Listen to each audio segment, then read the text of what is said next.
Pourquoi je vois ce que les autres ne perçoivent pas? Ce phénomène peut être lié à plusieurs facteurs qui influencent notre perception du monde. Tout d'abord, chaque individu a une manière unique de traiter les informations.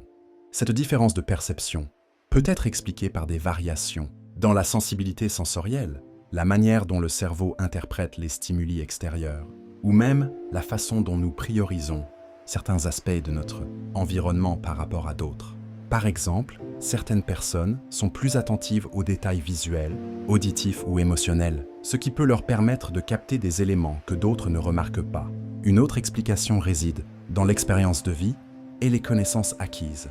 Les individus qui ont une expertise particulière ou qui ont vécu des expériences spécifiques peuvent voir des choses que d'autres, moins informés ou moins expérimentés, ne perçoivent pas. C'est comme lorsque vous êtes un expert en photographie et que vous remarquez immédiatement des nuances dans la lumière ou l'ombre, alors que quelqu'un d'autre, moins formé, ne verra que l'image dans son ensemble.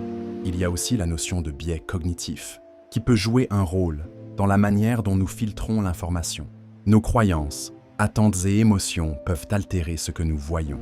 Par exemple, quelqu'un qui croit fermement en une théorie particulière pourrait être plus enclin à remarquer des éléments qui confirment sa croyance tout en ignorant des informations contradictoires. Cela dit, parfois cette perception accrue peut être un cadeau, permettant à l'individu de percevoir des opportunités ou des dangers invisibles pour les autres. Dans d'autres cas, cependant, cela peut devenir un fardeau, surtout si cela mène à l'isolement ou à une perception erronée de la réalité.